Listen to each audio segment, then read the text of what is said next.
Fala nação, sejam muito bem-vindos mais uma vez aqui, galera, ao nosso canal Mundo Fla React, sempre trazendo conteúdo diários aqui para vocês sobre o Flamengo. Então, se você está chegando aqui no nosso canal pela primeira vez, o YouTube está recomendando para vocês o nosso vídeo. Deixe seu like maroto, se inscreva, ative o sino e sempre compartilhe nossos vídeos com seus amigos. Nesta terça-feira, dia 25 de junho de 2024, estamos trazendo para vocês as últimas novidades do Mengão. Lembrando a vocês que amanhã o Flamengo entrará em campo novamente aí, partida válida pelo Brasileirão fora de casa contra o Juventude. Partida aí, a gente pode dizer que é difícil, né? A gente sabe como é difícil o Flamengo os últimos jogos contra o Juventude, mas vamos torcer aí para mais uma vitória do Mengão e se manter aí na liderança do Brasileirão. Rio de Janeiro. É, e ele tá lá, hein? Escalando. Eu não aguento mais esse assunto da montanha. Você se prepare porque tem 38 rodadas pro Flamengo ir subindo. E mas agora, ele já tá lá no topo. Começando o Tour de France, aí vai ser a atualização diária do nosso rei da montanha.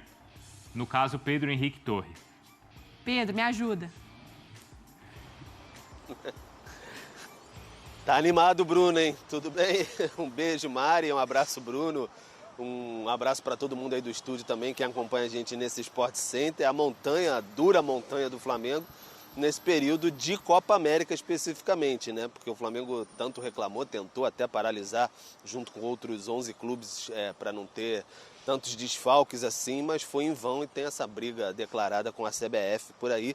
Mas não tem muito jeito. Está conseguindo sustentar muito bem, né? Está na liderança do Campeonato Brasileiro, 24 pontos, um a mais do que o Palmeiras, e tem um confronto duríssimo nessa quarta-feira em Caxias do Sul, 20 horas, um local onde o Flamengo não vence desde 1997, foram 12 jogos depois, 6 empates, 6 derrotas, então é sempre muito difícil para o Flamengo atuar em Caxias do Sul.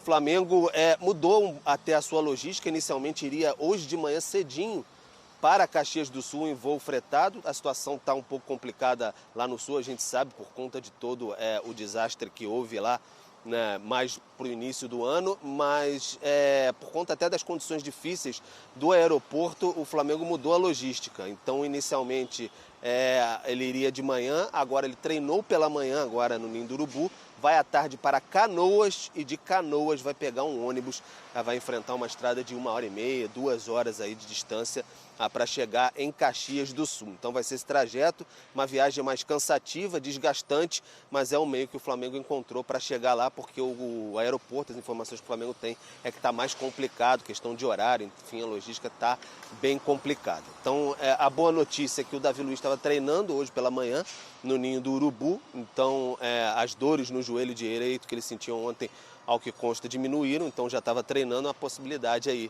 para o técnico Tite contar com esse jogador que vem sendo muito importante, um líder, fez gols, enfim, tinha reassumido a titularidade. O Cebolinha ainda está longe ainda de atuar porque tem um problema no quadril.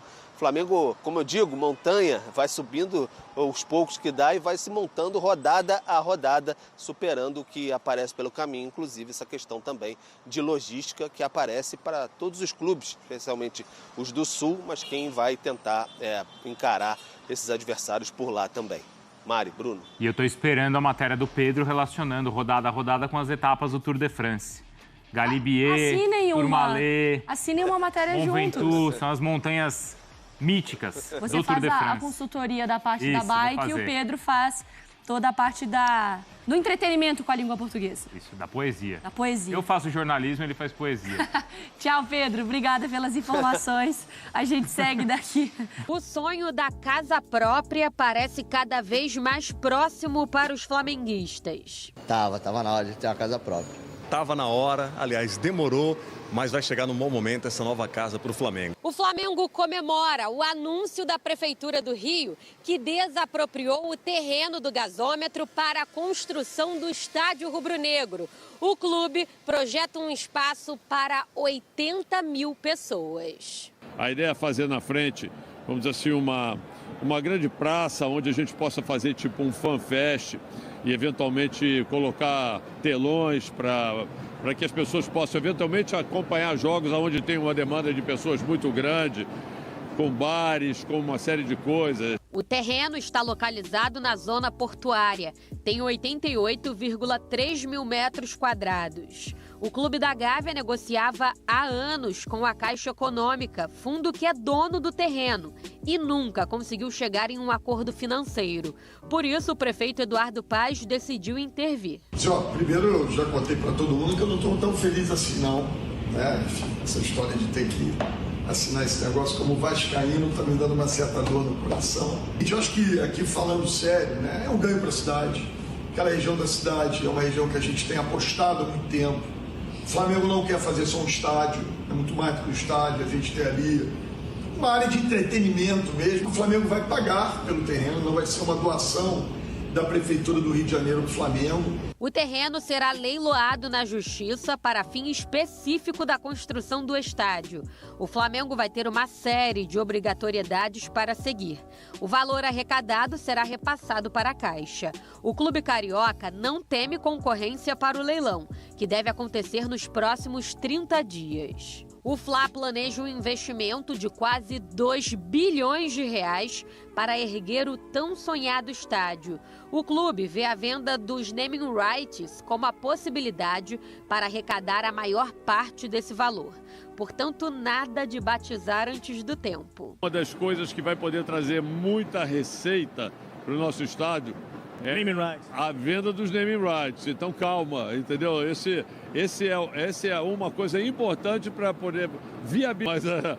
Mas, assim, oficialmente a gente tem que entender que é importante a gente não sair chamando de nada, até porque vai ser importante a gente fazer dinheiro com isso. A ideia é pagar 85% de cerca de 150 milhões à vista pelo terreno, com a arrecadação da venda de 38 apartamentos no Morro da Viúva. Esse prédio pertencia ao Flamengo e já serviu inclusive de moradia para atletas. Foi vendido em 2018. O clube ainda ficou com 30% do empreendimento.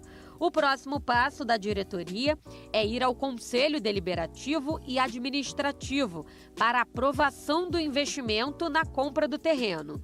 O sonho já está saindo do papel. E aí fica aquela dúvida, mas e o Maracanã? Bom, o clube é líder do consórcio pelos próximos 20 anos. O governo do Rio apoia o Flamengo na construção do estádio próprio e espera que a concessão com o Maraca seja respeitada, que o estádio continue sendo utilizado pelo rubro-negro, mesmo que em poucos jogos. Acho que dá para fazer igual a Portugal. Na época que eu estive lá, ainda é assim. Tem um estádio ali em Lisboa que eu acho que tem o Alvalade, que é o do Sporting, tem o do Benfica, e tem um outro lá que é jogo de seleção, jogo de Copa, jogos grandes. Eles fazem lá, pode fazer isso com o Maracanã. Até porque, gente, até esse estádio ser construído, tem muita água para passar debaixo da ponte ainda, fora o Pix de 180 milhões. Bom, Fernandite, tamo junto. Só quantos anos o torcedor carioca, e principalmente o torcedor do Flamengo, escuta isso? Tem que ter um estádio, o Flamengo tem que ter um estádio, vai ter um estádio, não vai ter um estádio. E tá aí o sonho do torcedor do Flamengo. Vini, boa tarde pra você, Lucas Pedrosa, você de casa. Tá chegando perto. É perto ou é longe? Quantos anos aí tem uma previsão já? Como é que tá essa história? Dessa vez não é cortina de fumaça, né, velho? Não, dessa vez não é. Até porque a gente tá falando sobre um assunto, mesmo numa invencibilidade de 9 jogos do Flamengo, não esperaram uma derrota para poder tocar nesse assunto. De fato, o Flamengo vem correndo atrás para tirar esse projeto do papel. Fernandinha, para te responder isso, estamos falando de uma construção de estádio. Isso aí não é de um ano para o outro. Sim. Ou seja, o torcedor não pode esperar que em 2024, 2025, o Flamengo já terá um estádio pronto. Só um exemplo. A reforma de São Januário. A gente está falando de uma reforma. Quanto tempo, Pedrosa? 2 anos? A do Vasco é de 2 a 3 anos. Imagina a Bota aí, construção de um pelo estádio. menos 4 anos. Vamos supor aí daqui. Porque o do estádio do Flamengo, pelo que eu vi, é o dobro do tamanho. É o dobro, exatamente. Estamos falando de um estádio aí, o Flamengo planeja ter um estádio próprio, com capacidade de pelo menos 80 mil pessoas, além de muita coisa dentro do estádio, não é apenas o estádio em si. É como as novas arenas, na verdade. Pode você fazer um evento ali dentro. E o que você faz no entorno desse Era estádio, isso que eu queria mencionar. A questão social. Quando a gente mencionou a reforma de São Januário, a gente valorizou muito isso. Que a partir do momento que você reforma São Januário, você também valoriza demais o redor do estádio. E no caso aí da construção do novo estádio do Flamengo, seria isso. Seria numa zona portuária, um lugar que hoje é pouco frequentado, ou seja, tem essa construção desse estádio, valoriza demais o entorno, e é por isso que a prefeitura, o governo, está correndo atrás para, de certa forma, ajudar o Flamengo. E quando a gente fala ajudar, e aí a gente tem que combater as fake news aqui como jornalista, a prefeitura e o governo não está dando estádio para o Flamengo, muito pelo contrário. Como é essa o Flamengo vai pagar para comprar o terreno, não vai receber uma doação, muito pelo contrário. O Flamengo vai tirar do próprio bolso para poder pagar. E eu vi uma entrevista do presidente Rodolfo Landim à Flá TV com um pedido muito curioso da parte dele, e é um pedido que a gente tem que mencionar aqui. Ele falou para o torcedor não apelidar o estádio ainda. Por quê? Porque grande parte da receita vai sair do name rights. Para quem não sabe o que é name rights, por exemplo, o Morumbi hoje se chama Morumbis, porque o São Paulo vendeu o name rights. O chocolate bis. Exatamente. A Arena Neoquímica do Corinthians se chama Arena Neoquímica porque o Corinthians vendeu o name rights. E a partir do momento que você vende o name rights, você consegue uma receita muito boa. E no caso do Flamengo, estamos falando de um clube que, querendo ou não, hoje está com uma grande visibilidade, não só no futebol brasileiro, no futebol sul-americano, mas também no futebol mundial. E, obviamente, a diretoria do Flamengo vai conseguir uma boa receita através do name rights. Então, torcedor, eu acho que você pode ficar contente, sim, porque o Flamengo está muito próximo de dar o primeiro passo, ou seja, comprar o terreno e depois iniciar a construção desse estádio próprio, que é só isso que falta para a história do Flamengo. A verdade é essa. O Maracanã é lindo, maravilhoso, mas o Maracanã hoje custa muito caro para o Flamengo. Porque o Flamengo, quando joga lá, a receita é em torno de 50% que fica para o Flamengo. A despesa é muito alta para jogar lá. E nem estamos falando de um estádio que hoje é um caldeirão. Não é. Se a gente for parar e analisar a acústica do Maracanã, não é das melhores. Saudades do velho Maracanã, porque o Maracanã atual, depois das reformas, não é o mesmo Maracanã. Dito isso, eu acho que o torcedor, repito, tem que ficar muito contente, porque, de fato, o novo estádio do Flamengo, ou melhor, o novo estádio do Flamengo não, né? O primeiro estádio do Flamengo está muito próximo de iniciar a construção, digamos assim. A gente passou agora há pouco num grande clube do Brasil, que foi o Galo, o Atlético Mineiro, por uma situação bem parecida com essa. Tinha o Mineirão e jogava por lá, e aí ele fez a MRV Arena. E aí também tem a questão do number right, como é importante. Porque é uma grana muito grande que entra para o clube e ajuda a puxar um monte de coisa no estádio.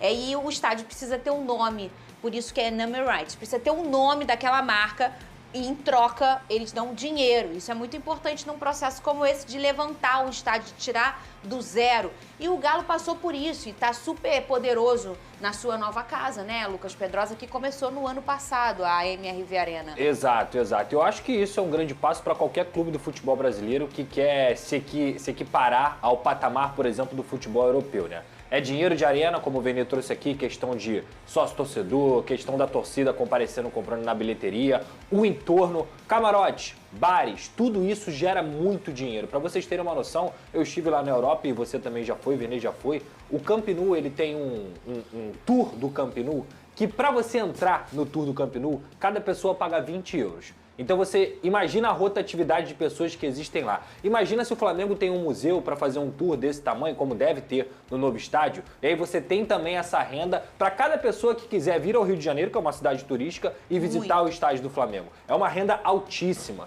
Então, não só para o Flamengo. Pega essa visão aqui, a região. Aqui é o região, entorno. Perfeito. Eu vou ao Rio de Janeiro, não conheço o Rio, torcedor do Flamengo, eu vou até o museu, até o estádio fazer o tour. Eu vou ter que ir até aquela região. Vou consumir o que está em volta. E é muito próximo do Maracanã, é muito próximo de São Januário. Você faz um bate... eu quero fazer um tour de estádios pelo Rio de Janeiro. Você consegue fazer isso em um dia. Então tudo isso revitaliza a cidade. Para os clubes é muito importante. Eu acho que é um projeto que a torcida do Flamengo merecia já há muito tempo também, por todo o apoio que tem, sempre lota estádio. Eu acho que é essencial para a nossa cidade, para a revitalização da nossa cidade, e vai ser um up muito grande aqui na forma como a gente enxerga o futebol, da gente entrando de fato no século XXI do futebol. Vai ser muito bom. E assim, a importância do Eduardo Paes, que é o prefeito, na preocupação que ele tem em relação a essa questão social também. E aí eu falo isso de cadeira porque quando acontece a concessão do Botafogo com o estádio Newton Santos para depois de 2050, já acontece na gestão do Eduardo Paes, e eles até me convidaram para fazer a cerimônia toda, eu até faltei aqui no dia, e eu tinha que fazer um texto sobre o quanto aquele estádio mudou a minha vida. Porque, na verdade, mudou a minha vida, eu moro ali no entorno, né? né? Mas mesmo se não morasse, teria mudado a minha vida. E muda a vida de todas aquelas pessoas que moram ali em volta. Muitas pessoas fazem um comércio perto, no dia do jogo aquilo fatura muito, faz a renda da família toda, melhora a questão do acesso e tudo mais. E a preocupação do Eduardo Paes, que é um grande vascaíno, nesse ponto da revitalização local na concessão do Botafogo. E agora também, nas falas dele, essa preocupação no entorno aqui da região do novo estádio do Flamengo. Então, um golaço aí da prefeitura que ajudou. Perfeito. O Pedro Paulo também foi um cara muito importante, que é um rubro-negro, né? Foi um cara muito importante nesse processo. E, claro, a gestão do Landim, que muitas vezes, às vezes, fez uma cortina de fumaça, mas no final das contas, Vini, começou a encaminhar para resolver esse problema. Não, independentemente, muita gente acredita que ele esteja fazendo isso por conta das eleições do Flamengo nessa temporada. Para quem não sabe, esse ano é ano político no Flamengo, a gente terá uma eleição e o Landim, ele não pode se candidatar, provavelmente ele vai apoiar alguém, que será o Rodrigo Duns, independentemente já está definido. Ele mesmo já falou num jantar para sócios, enfim. Independentemente se é questão política ou não, o que importa é o seguinte, o Flamengo terá um estádio próprio. É isso que importa. Isso. Depois a gente debate qual é o interesse do Rodolfo Landim. Isso aí a gente debate depois. O torcedor rubro-negro, ele tem que se sentir orgulhoso, porque agora ele vai poder dizer que tem uma casa, porque só faltava isso para o Flamengo. A verdade é essa. Eu achava um absurdo o Flamengo não ter um estádio próprio. Mas não é ter um estádio próprio apenas para dizer que tem, com capacidade de 30 mil. Tem que ter um estádio próprio com capacidade do tamanho que é a torcida do Flamengo. É isso, pelo menos 80 mil pessoas, até para gerar muitas receitas, porque se a gente for parar e analisar, a torcida do Flamengo marca presença, tanto é que tem a melhor média de públicos na temporada, está sempre marcando presença, e isso obviamente ajuda demais o clube na questão financeira. E olha só, tem drone também no mercado da bola, aliás, tem muito drone hoje, hein? Tem. O negócio, a semana... O Palmeiras tem um elenco fortíssimo, melhor trabalho coletivo, uma mentalidade mais forte entre todos os clubes brasileiros, porém com o elenco inferior. Então esses dois, obviamente, são candidatos. Porém, no início da competição, acho que havia outros e ainda acho que há outros. Não estou dizendo que esses times vão conseguir superar essas duas equipes, né? Por exemplo, o Atlético está com um problema muito sério, mas o Atlético com o elenco inteiro, que foi destruído pela Copa América e pelas lesões, tem chance de brigar. O Internacional, que também teve o elenco destruído pela Copa América, com um trabalho melhor do Cudê, não encaixou, isso pré-Copa América, também pode brigar. O Atlético Paranaense, correndo bem por fora, não podia ser descartado. Agora já não sei mais, né? O Bahia é um time que eu não descarto, mas tem o elenco abaixo. Então tem os grandes candidatos, os times que você não pode descartar, e acho que fora esses, eu acho que eu não esqueci de nenhum. Os outros estão todos fora da... não tem nenhuma chance de ganhar. O Galo? João. Eu ia falar que antes das duas derrotas pro São Paulo, vocês iam colocar o São Paulo nesse Eu não. Me respeita. Me respeita. São Paulo acendeu o programa. Eu não. Justiça. Você ouviu que ele falou de... Eu nunca nem eu falei. Eu sou o cara que mais fala. Esse time do São Paulo não é pra pontos corridos. Se tem alguém nesse país que fala isso, há um bom tempo sou eu. E o Zé... Você não tá empolgado com a magia. Pode ser pra Libertadores, pra Copa do Brasileiro, de pontos corridos, o São Paulo não tem vocação. Eu falo isso há um tempão. Então seja justo comigo. Não, tô sendo justo, mas você tava empolgado e agora a gente tá olhando... Valeu, hein? Pra campeonato de pontos corridos, o São Paulo não tem vocação. O São Paulo tem elenco pra isso. Você já desabafou, continua o João na tela, vamos trocar pra Vitor Biner, que ele já falou da defesa dele. Agora você, Biner, com a tela dividida com o João Gonzalez. E disse aqui que o senhor colocaria também o São Paulo em outros tempos. Cara, eu não coloco o São Paulo nem como favorito nas Copas. Eu sou muito aquém do Bubu. Isso é uma opinião bem de agora? Tem times melhores. Ou... Não, sempre foi. Eu não achava nem que o São Paulo ia ganhar a Copa do Brasil. A música, assim. Não sei, Birner. Eu achava... Assim, eu acho que... tá analisando agora depois de dois reveses complicados. Não. São Paulo tem um elenco de personalidade forte. O elenco do São Paulo era bom até ontem. De jogadores sérios. Sério? Não, tudo bem, você pode ter uma opinião, assim, não é tão... Você não acha que o São Paulo tem um elenco melhor do Bahia e do Atlético Paranaense que você colocou... E um tá de preto e outro tá de branco, né, Alain? Eu acho que o nível de pressão do São Paulo... É maior, sem dúvida, concordo. É quase insuportável. Se o time embala, isso joga pra cima, que a torcida carrega a camisa e tudo mais do que é o São Paulo. Mas quando não anda também... Mas, de novo, você não acha que o elenco do São Paulo... Eu não acho que o elenco do Atlético Paranaense teria o desempenho que tem o Atlético Paranaense se jogasse no São Paulo. E eu acho que o Atlético tem pressão. Tá. Eu acho que o Atlético tem pressão. Faz sentido, muito administrado. Agora, no Atlético os caras recebem dia, né? Quando se machucam, se recuperam bem? Opa, parece que teremos... Pode desfazer a Então, tela. O São Paulo tem as suas mazelas. E eu quero falar, avisar os senhores que hoje nós vamos falar do São Paulo também. Vamos voltar. De São Paulo. Sabe como é que funciona o São Paulo? O São Paulo, quando foi líder do Campeonato Brasileiro com o Diniz, ele era pauta com críticas toda a rodada. Toda a rodada. O São Paulo nunca foi tão criticado quanto na época que ele foi líder do campeonato com o Diniz. Né? Vocês da imprensa, e era problema de jogador tal, e era não sei o quê, e o treinador ia saidinho, o time liderando ali. Quando cai. Aí o São Paulo. Como é que é?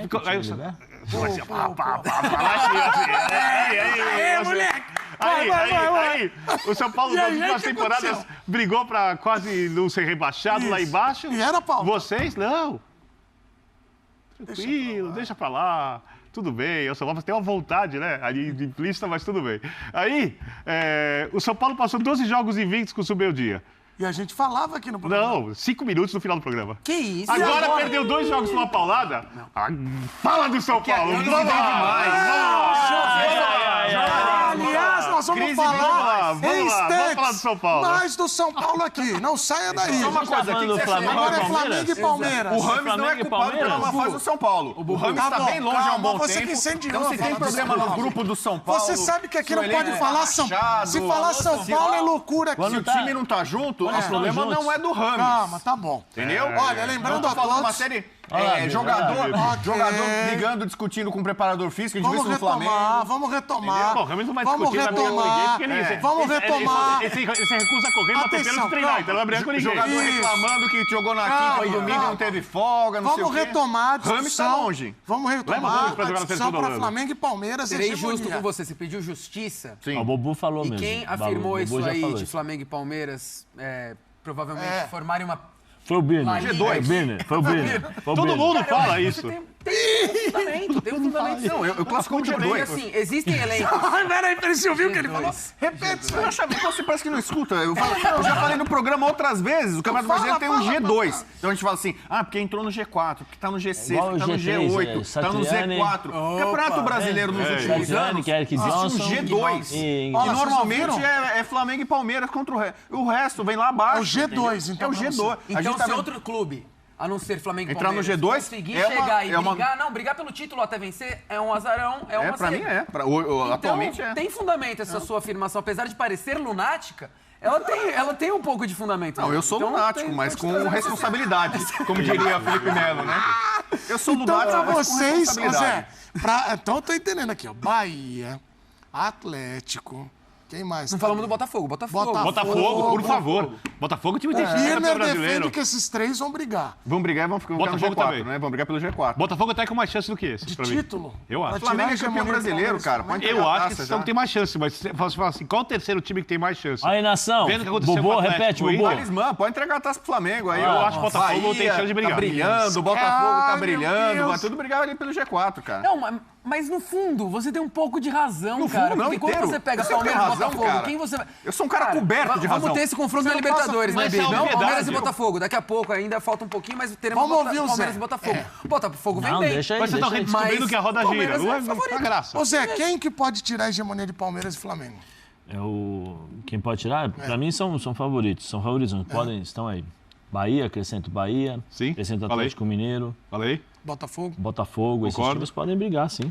Podem brigar, tem muito campeonato pela frente, muita coisa pode acontecer, tem janela de mercado, os times... A janela vai pesar muito, depois da janela a gente pode ter vai chegar o Felipe Anderson. Não, mas o Botafogo... Se o Flamengo não precisa, mas se quiser contratar alguém, ele contrata. Mas você vê, mas o Botafogo tem bom time, e o Botafogo, o Textor falou que vai ir atrás de outros jogadores. Tem muita coisa, campeonato de 38 rodadas, muita coisa pode acontecer. Esse Botafogo e Palmeiras que a gente transmite da Libertadores. É em agosto. Texter versus Leila. Vai ser bem... Disney Plus. Vai ser quente. Chances dos outros times são as Copas, cara. Isso acontece. Nas Copas o São Paulo tem chance. A comparação. Não é você é o Atlético Bilbao, que tem um grande orgulho e é espetacular. O Atlético Bilbao nunca foi rebaixado. Né? São 3 times na Espanha que nunca foram rebaixados. Real Madrid, Barcelona e Atlético Bilbao. Então ele luta para sempre manter isso. Só com jogadores bascos, só de origem basca, né? Então, assim, você acha que o Atlético Bilbao hoje, que já foi uma potência nacional e tal, ele entra na Liga e ele sabe que não vai ser campeão. Então, ele é um tipo de clube mais ou menos assim como o Grêmio aqui. E olha que o Grêmio tem mais chance de ser campeão brasileiro do que o Atlético de ser campeão espanhol. Mas o Grêmio, assim, o Atlético Paranaense, esses times, eles sabem assim, cara. A gente tem que ter além de ser uma vocação histórica copeira, é a nossa chance mais real de ganhar um título. São times fortes, são times competitivos, que para poucos jogos podem endurecer, equilibrar contra times que têm mais investimento. Você acha que o Fortaleza faz um trabalho espetacular, chegou a ficar em G4, mas o Fortaleza sabe que para ele ganhar o Campeonato Brasileiro de Pontos Corridos é difícil. Ele pode ganhar uma Copa do Brasil, o Bahia. Mas eu acho assim que o Campeonato Brasileiro vai ser decidido, por exemplo, Palmeiras, Flamengo, esses caras vão decidir com os times lá de baixo. Com os times de baixo. Porque lá em cima é tudo muito igual. Eu acho que é tudo muito igual, dependendo, por exemplo, de uma situação, daquilo que acontece durante a semana. Você pode chegar a Botafogo e Flamengo. Dá jogo bonito. O Fluminense, você vê, o Fluminense está mal, não consegue jogar, mas Flamengo e Botafogo, esse ano, deram jogos bons. Eu acho que, por exemplo, o Bahia vai ser um time chato, é um time chato, extremamente bem treinado pelo Rogério. Poderão chegar novos jogadores, o Rogério é bom treinador. Você tem o Atlético Mineiro, que foi prejudicado aí pela Copa América, como outros clubes também, mas com lesões. E está oscilando como todo clube vai oscilar. O Atlético, quando chega o Milito consegue e resolve. É normal você ter essa oscilação num momento como... Todos os clubes vão oscilar. O próprio Tite, algumas semanas atrás, estava oscilando. Tanto é que a gente estava questionando aqui o trabalho do Tite. Pô, será que faz? Será que não faz? Mas é aquela história. Joga mal, não joga tão bem, mas só que você tem um cara que vai lá e acerta um chute de longa distância, faz um cruzamento, que aí é a qualidade. Aí a qualidade decide. Que o Flamengo, eu acho que é acima de todos, realmente. Não tem como. Flamengo e acho que Atlético Mineiro e Botafogo, em termos de ataque, em termos de poder de decisão, são times bem poderosos. Já que o crescimento do Estevão, a chegada do Felipe Anderson, Palmeiras muito forte. Sim. Ainda Muito falta um novezinho ali. Mas você que foi o primeiro a levantar os nomes de Bahia, Botafogo e... Atlético Paranaense? Não, Atlético, vocês acham? Os dois Atléticos. O Atlético Paranaense até agora com o Caçaí, eu não sei mais. Você acha que esse Botafogo mudou pelo Arthur Jorge, a parte mental? Porque o Zé já falou do Bahia. O trabalho do Rogério e tal. Qual a aposta que você faz no Botafogo e nos Atléticos? Eu acho o time do Botafogo muito melhor que o do ano passado. Muito melhor, tá? Acho que do meio campo para frente, com os jogadores à disposição, é uma equipe muito forte. Forte tecnicamente, forte fisicamente, com capacidade de variação de jogo, com um bom treinador. Eu sempre acho que eu sou muito favorável à chegada de treinadores estrangeiros enquanto os daqui não se desenvolverem. Mas eu também entendo que eles demoram um pouco para compreenderem os contextos do futebol brasileiro. Porque o cara sabe que vai chegar aqui, vai ter a maratona, o calendário, às vezes o cara sabe. Mas quando ele começa a viver, aí a realidade dá um tapa em você. Mas tá todo mundo batendo em você, nunca viu um apresentador apanhar tanto. Não. Isso aqui é o... Vou dar um exemplo triste. Todo mundo sabe que passar fome deve ser uma coisa horrível. Né? Todo mundo fala, é horrível, não sei o quê, mas para quem sente é muito diferente. Então, quando a realidade bate nessas situações complicadas, difíceis, cada um, obviamente, com a sua, não estou comparando ambas, o ser humano sente e aí a gente vê como lida. Então, eu sempre espero um pouquinho para ver como o Arthur Jorge vai lidar com a temporada inteira do futebol brasileiro. Isso serve também para Milito, né? Serve para o Milito, para o Zubeldia. O Atlético Paranaense ter trocado de treinador não compromete? Trocado não. De ter... O Cuca não precisa trocar. Isso. Agora eu não sei mais. O time era um time competitivo, difícil de jogar em casa, perdeu 6 pontos nos últimos 3 jogos nos minutos finais. Se tivesse 6 pontos, estava lá em cima na tabela de classificação. Tem um elenco coeso, uma administração que funciona. Ali estava tudo bem para um time com a cara do Atlético brigar na parte de cima. Agora vamos ver quem vai comandar a equipe e o que vai acontecer, não dá para falar. E o Atlético Mineiro não está... Não, o Atlético Mineiro tem um dos melhores elencos do Brasil. Talvez um elenco... eu acho o elenco, no papel, do Galo melhor que o do Palmeiras. Eu acho que tem mais peças. Só que o Milito está sofrendo com tudo que o Birner trouxe agora. Eu acho que, assim, o técnico estrangeiro chega no Campeonato Brasileiro e é o campeonato mais difícil que tem. Você não vai conseguir ponto fácil. É uma rodada contra o Cuiabá em casa, que o Bueno sempre fala que o Cuiabá hoje está forte e tal. E não só o Cuiabá, mas o Criciúma. Você não vai conseguir 3 pontos de uma maneira tranquila. Então, quando o Zubeldia ou o Milito, falando do Galo, né, eles analisam, essa rodadazinha aqui, eu vou dar uma poupada em 3, 4 pontos. Vai ser difícil, fica complicado. E aí você tem o Tite, que já tem uma experiência de pontos corridos, e o Abel Ferreira, que é bicampeão. Então fica difícil combater com os dois, né? Vamos à sabedoria popular. Chegou a hora da participação dos vídeos do Fã de Esportes. para vocês agora. Do jeito que estão jogando, aceitar, né, a ideia do Tite. Muito bem. Eu só quero dizer assim, eu sou o talismã da nação, né, fui recolocado nesse posto, e desde que eu retomei essa condição, o Flamengo ascendeu. Nossa, então eu estou cantando olê, olê, olê, titê, titê. Só pra avisar, não tem nenhuma ascendência sobre isso. Você tá ouvindo, né? Tite? Então, por exemplo, o talismã do Verdão, meu querido fã de esporte, é outro aqui nesse programa, entendeu? Tem uma coisa que é verdade que o dia o fã de esportes falou. O quê? O título que o São Paulo ganhou nacional ano passado, você tava onde? Eu tava em São Paulo, no Morumbi, que é o meu bairro. Não. Você tava sobrevoando algum país. Eu tava bem na terra. Eu vou te mostrar o check-in lá, o check-out. O fã de esportes falou tudo. Vamos para o intervalo, porque Meu primo Hamilton tá pedindo pra você ser o talismã da nação.